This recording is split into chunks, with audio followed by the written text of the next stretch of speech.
তারা ছিল কেবল শিশু, এক একটা হাসি মাখা মুখ, স্বপ্নে ভরা চোখ। কিন্তু এক মুহূর্তে সেই হাসি থেমে গেল, সেই স্বপ্ন আর পূর্ণ হলো না। বাংলাদেশের মাইলস্টোন স্কুল ট্র্যাজেডি কাঁপিয়ে দিয়েছে পুরো জাতিকে। একটা স্কুল যেখানে নিরাপত্তা, শিক্ষা আর ভালোবাসা থাকার কথা ছিল, সেটাই হয়ে উঠল কান্না, প্রশ্ন আর শোকের স্থান। কিন্তু কেন?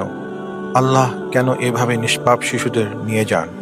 এই প্রশ্নের জবাব খুঁজতে হলে আমাদের ফিরতে হবে কোরআনের দিকে আর নবীজির সাল্লাল্লাহু আলাইহি ওয়াসাল্লামের শিক্ষা ও হিকমার দিকে। ইসলামে শিশুদের কোনো গুনাহ লেখা হয় না, তারা হয় নিষ্পাপ। নবী সাল্লাল্লাহু আলাইহি ওয়াসাল্লাম বলেছেন, 3 জনের উপর কলম উঠিয়ে নেওয়া হয়েছে, ঘুমন্ত, পাগল আর শিশু, যতক্ষণ না সে বালেগ হয়। সুনান আবু দাউদ। তাদের মৃত্যু শোকাবহ হলেও তারা আল্লাহর কাছে নিরাপদ, তারা জান্নাতে চিরসুখে। নবীজি সাল্লাল্লাহু আলাইহি ওয়াসাল্লাম বলেছেন, যে শিশুরা দুনিয়া থেকে অল্প বয়সে চলে যায় তারা জান্নাতে থাকবে, তারা তাদের বাবা মাকে জান্নাতের দরজায় স্বাগত জানাবে, তারা সুপারিশ করবে, তারা হারিয়ে যায়নি, তারা তো সম্মানিত হয়েছে।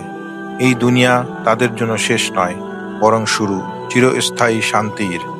কিন্তু যাদের বুক ফেটে গেছে, যারা খালি বিছানা দেখে কাঁদে, যাদের ঘর নিস্তব্ধ, শুধুই স্মৃতিময়, আল্লাহ তা জানেন। প্রতিটি অশ্রু, প্রতিটি কষ্ট গণনা করা হচ্ছে।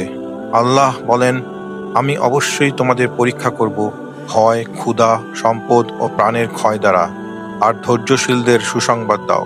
সূরা আল বাকারা, আয়াত 155। এই মৃত্যু কোনো শাস্তি নয়, এটা একটি পরীক্ষা, আর ধৈর্যের প্রতিদান সীমাহীন। তবে সত্য বলি, সব ঘটনা কেবল কদর নয়, অনেক মানবিক অবহেলা, দায়িত্বহীনতা ও দুর্নীতির কারণেও এমন ট্র্যাজেডি ঘটে। আল্লাহ অন্যায়কে ঘৃণা করেন। যে দায়িত্বে ছিল তারা যদি বাচ্চাদের নিরাপত্তা নিশ্চিত না করে, তাহলে তারা দায়ী। আল্লাহ বলেন সূরা ইসরা, আয়াত 33, আর আল্লাহ যে প্রাণকে হারাম করেছেন তা অন্যায়ভাবে হত্যা করো না। এটা কদর হতে পারে, কিন্তু এটি অপরাধও বটে। ইসলামে ন্যায় বিচার চাওয়া গুনাহ নয়, এটা একটি ইবাদত। আমরা যেন আরেকটি জীবন না হারাই, এই জন্যেই আমাদের জেগে উঠতে হবে। তোমাদের মধ্যে এমন এক দল থাকুক যারা ভালোর আদেশ দিবে এবং মন্দ থেকে বিরত থাকবে। সূরা আলে ইমরান, আয়াত 104। নীরবতা কখনো কখনো হত্যার সমান, প্রতিবাদ কখনো জীবন রক্ষা করে। আমরা সবসময় বুঝতে পারবো না কেন এমন হলো, কেন শিশুদের এত অল্প বয়সে নিয়ে নেওয়া হলো।